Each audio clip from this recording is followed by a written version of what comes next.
Hey guys, what's up and welcome back to my channel. So today we are going to be talking about the movie May December. So before we talk about the actual movie, I did want to give context as to what the movie is about or what it references. Now, there are going to be spoilers here, but I feel like if you even just look at the summary online of the movie, if you just even Google the movie, like the little summary that comes up immediately, you kind of know what direction the movie's going in. So nothing I'm going to say is groundbreaking. Like when I Googled it, I only looked briefly because I didn't want to go in with any preconceived notions, but I knew that it was essentially a movie about pedophilia. Okay, so if you're gonna watch the movie, some of these things I guess will come up, but I don't think they're spoilers personally. But evaluate that before you watch this. So let me just talk about what the movie is based on, but not really, because I read an article, basically it was saying that it wasn't really said that the movie was directly based on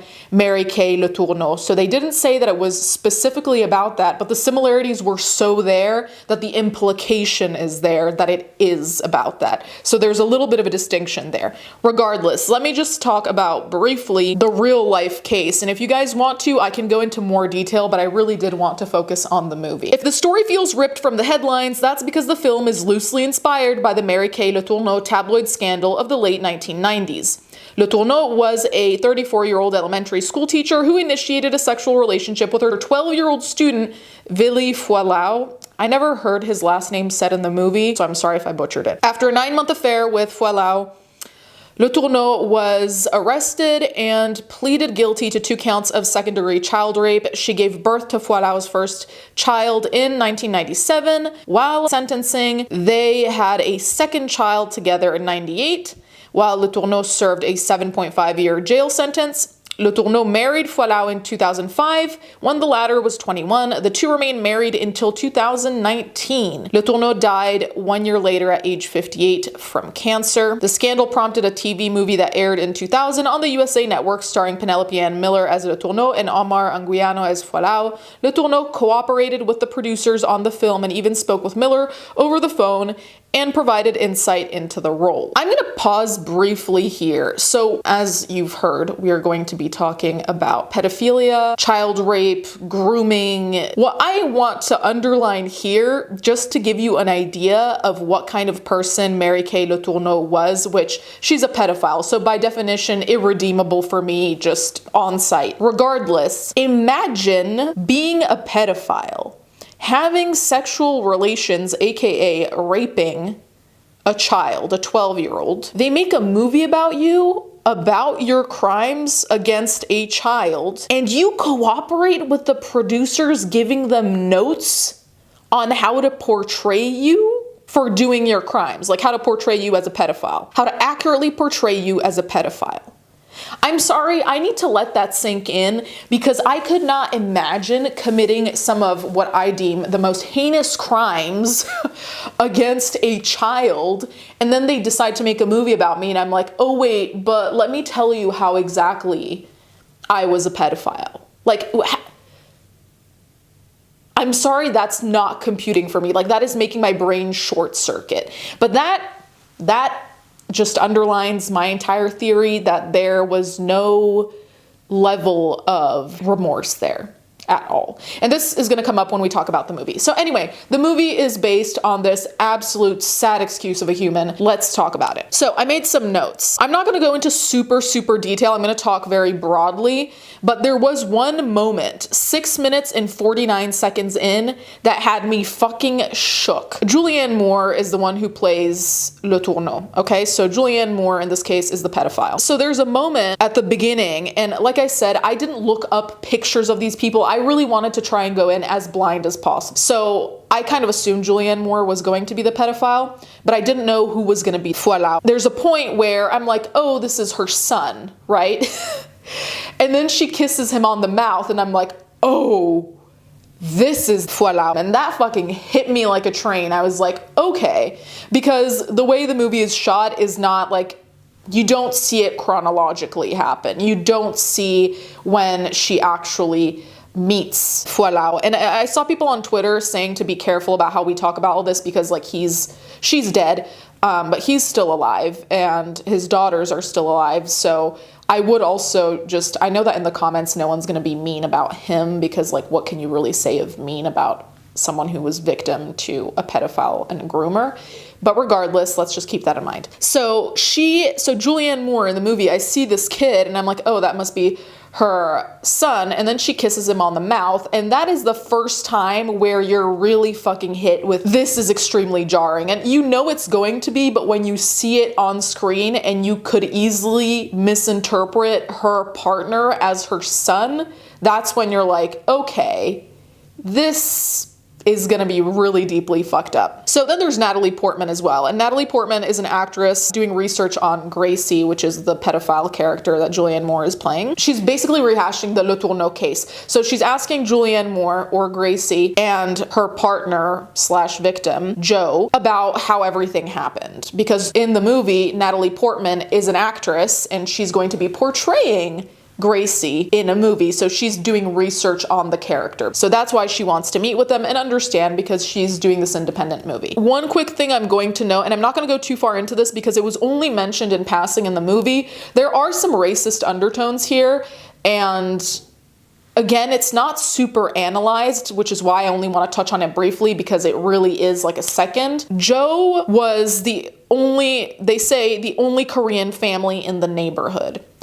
And then he corrects her to say half Korean. They mention that, and they don't elaborate on it at all, but I do think that there's a point of this being mentioned, and you can come to whatever conclusion you want about it, but definitely there's a purpose to mention that Joe was part of the only Korean family in the neighborhood. In doing research for this independent movie, Elizabeth triggers Gracie a crazy number of times. Like, we see Gracie crying, we see Gracie on edge, we see her snap, which are all kind of unsurprising things, right? Because if someone's basically interviewing you on your pedophilia, that might put a person on edge, I would assume. She also talks to Joe, but we see that it's mostly focused on Gracie because Joe is kind of subservient to Gracie. Like, they might be partners if you want to call them that, though I really feel uncomfortable calling them that, but I don't know what to call them apart from abuser and victim.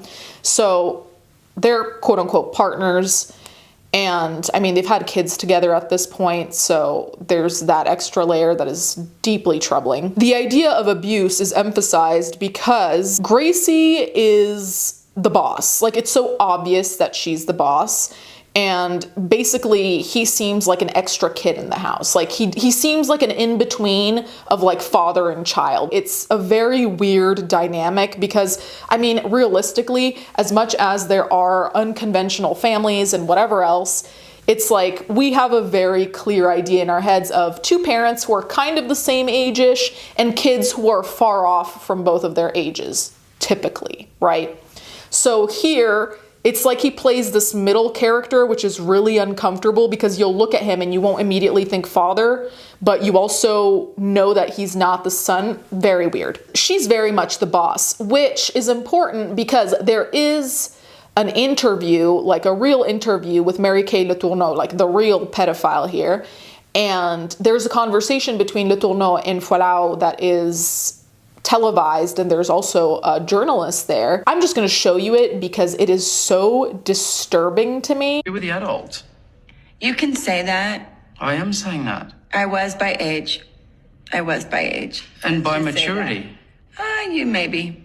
You were a teacher, Mary. You can't say I was immature. But you don't know him. No, but I don't need to know him in this discussion. He's the child. I'm talking about you. Who was the boss? Who was the boss? What? Who was the boss back then? There was me pursuing you. But... Who was the boss back then? This is ridiculous. No, this is ridiculous. Who was? Just say. Just say. Who was the boss? All I knew was what I knew back then. But who was the boss? He was 13, Mary. But who was the boss? This is getting weird. Who was the boss? Who? I'm pursuing the relationship. Who was the boss? Well, I was the pursuer. Yes. Mary, even as you're hearing this now, come on, he was 13. Doesn't matter. It absolutely matters. Oh, well, flaw me. I think that clip will send shivers down my spine every single fucking time. But that dynamic is very much reproduced in the movie, because he's basically just kind of sleepwalking through life, which on account of the trauma makes sense. And she's a mess of nerves, okay? The music is something I really wanted to talk about as well. The score is very dread-inducing.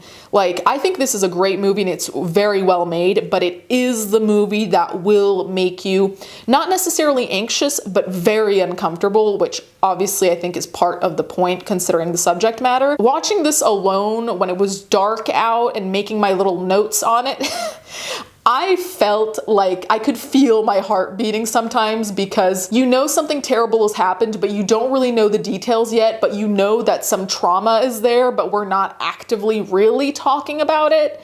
So it's in the room with us, but we're acting like it's not. And that to me is the definition of dread. Just the dread, the low grade, very quiet anxiety of it all. And the music really, really emphasizes that. In fact, my mom's watching it downstairs now. Every so often I hear the music and I'm like, ugh. So there are 2 points in this movie that really fucking hit me. Now, one of them is kind of minor, but I think it's still important, and it's just like a couple seconds. Like, some people even missed it based on the Twitter comments I saw. So there's a moment where Gracie is bringing her daughters that she had with Warao to shop for graduation dresses. And basically this one daughter tries on a dress and it's like sleeveless or has short sleeves, whatever. And Gracie tells her, "Oh, you're so brave to show your arms. When I was your age, I couldn't, or I would never." That's the gist of what she said. This touched my particular sensitivities, because as someone who had an eating disorder for a very long time, having someone say that to you is so, I'm laughing about it, but it's one of those things that sticks with you, and it's one of those things that you need to work through almost immediately. And in fact, the whole question of weight actually comes back again another time when one of the daughters talks about how Gracie, the mother, gave her a scale as like a moving in present for when she got her first apartment, like the oldest daughter who's already living on her own. To me, that says a lot about Gracie as a person. And in fact, at the beginning of the movie, there's talk about her having a personality disorder, which doesn't really take a big part in the movie. Like, it's brought up and then it kind of lingers in your head of does she have something diagnostically wrong with her? Is there something wrong with her we can diagnose apart from her clear perversion, depravity? That's never really brought up again. And I feel like it's also a little bit dangerous, because you could be stigmatizing personality disorders, because there are plenty of personality disorders which do not result in people being a fucking pedophile. So it's there's also that line of how much does the personality disorder explain in terms of her incongruity, her nervousness, her emotional expressions, let us say, and how much of it is her own problem that's not a diagnosable disease or mental illness or anything, but actually just who she is as a person. There's that very thin line that I really don't want to cross, because we know how easy it is to stigmatize mental illnesses and make vast overgeneralizations that I don't want to make. The interesting thing, aside from this whole weight thing, which I thought was also an interesting note because it shows a level of toxicity, but moving on. Gracie in the movie shows absolutely no regret, no remorse, no inkling of having made a mistake. And I mean, I think this is deeper than a mistake, mind you, it's a life choice, but... So in regards to making a mistake, quote unquote, there's a part in the movie where Elizabeth interviews Gracie's lawyer, and he talks about the fact that when he went to meet Gracie in jail, she basically said that her crime was falling in love. And obviously that is delusional, because we all know that that is not the crime. Had she fallen in love with an actual adult and not a minor, nobody would be in jail. So there's this complete detachment from reality and the consequences of her own actions. It's like someone being in jail and not realizing what they're in jail for. It would be the equivalent of someone robbing a bank and then saying that they're in jail because they went to pick up money from the ATM. It's no, you did a very different thing. It might be the same place, it might be related, but you did something very different. But that just served to show how part of why she didn't feel bad probably was because she still didn't realize the true context of what she fucking did. In fact, there's a moment where Gracie talks to Elizabeth. She talks about being secure in who she is. And I think that's one of the scariest fucking things of the movie, because at the very core, with a lot of criminals generally, but it's like if you robbed a bank, I'm a little bit more blasé about it. But with something that directly affected someone, like abusing them, like grooming them, to say that you are secure in who you are and you don't really see anything wrong in what you did, the absolute delusion is terrifying to me. Like, I think that was one of the most terrifying moments in the fucking movie, where she said that and I was like, oh my God, this person is so detached from reality that they don't even see how them being 36 and raping a 12-year-old is an issue. There is a part in the movie where Joe breaks down. He realizes that what happened was not right. And it seems like it might be one of the first time he realizes that. It's after something happens. I'm not going to spoil that part because that part was unexpected to me. It's after something happens. He comes home, it's nighttime, and he's just sitting on this chair as Gracie's sleeping, and you can just tell he's devastated. And he basically is like, what happened wasn't okay. And Gracie freaks the fuck out because she has her victim, obviously, you know, understanding that effectively they are a victim. And she insists on the fact that he was seducing her, which is, as a 12-year-old seducing a 36-year-old, it's like, girl, you know, no matter what a 12-year-old does towards you to show their quote-unquote interest, which is ridiculous in and of itself, you're the 36-year-old. You're the adult. You're the one who says no. That's what's supposed to happen anyway. So he kind of freaks out, and that part was also devastating because when he freaks out, realizing that what happened to him wasn't okay and that effectively it is a trauma, his first worry is like, what about the children? Like, what does this mean about our children?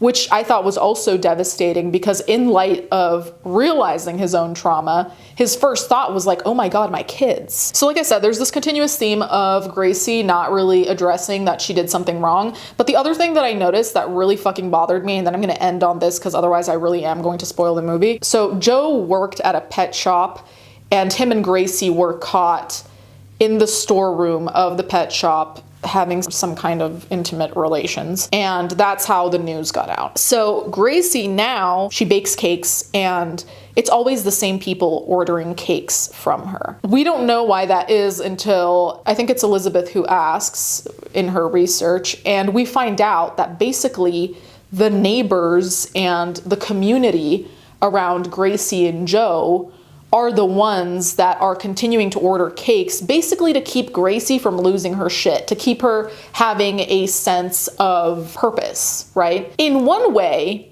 you could see that as sweet and caring or whatever.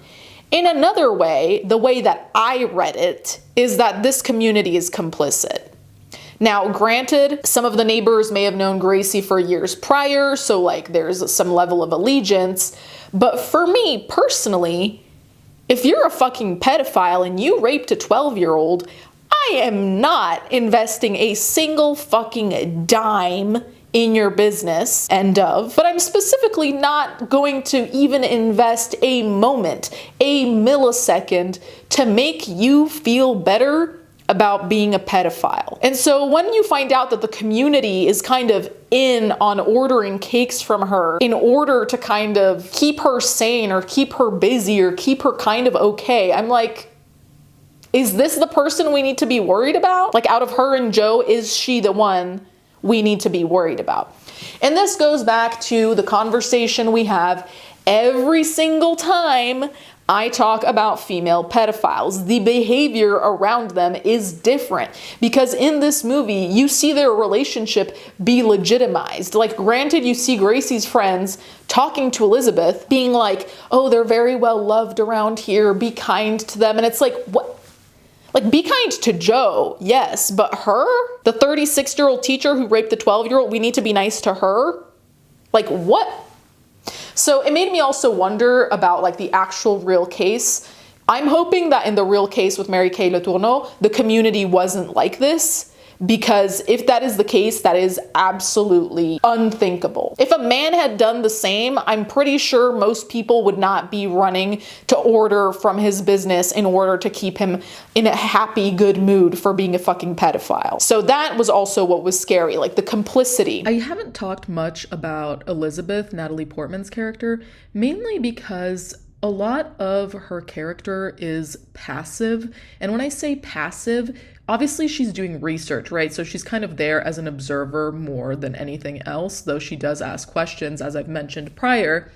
But she is very much the character that I think represents a little bit the audience, in the sense of Gracie will just say some of the most troubling, devastating shit, and you see Elizabeth just on the receiving end of it being like, what the fuck? So you see her silences, but you see that in that silence there's shock, disbelief, whatever feeling goes with whatever jarring thing Gracie said. So she's an interesting character for that. I do have to say, and this is going to be related to spoilers, so I'm not going to say too much on that note, but I do think that Elizabeth is also deeply fucked up as a character, and there's a particular moment where that becomes increasingly obvious, but it also seems like it's one of those cases where an actor is doing research and they get so far into the research that it might trigger something that happened to them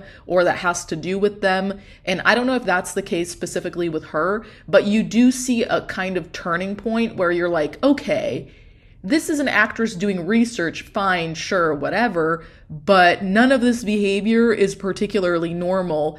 And you start to just see some kind of cracks of like, okay, this isn't a completely sane person either.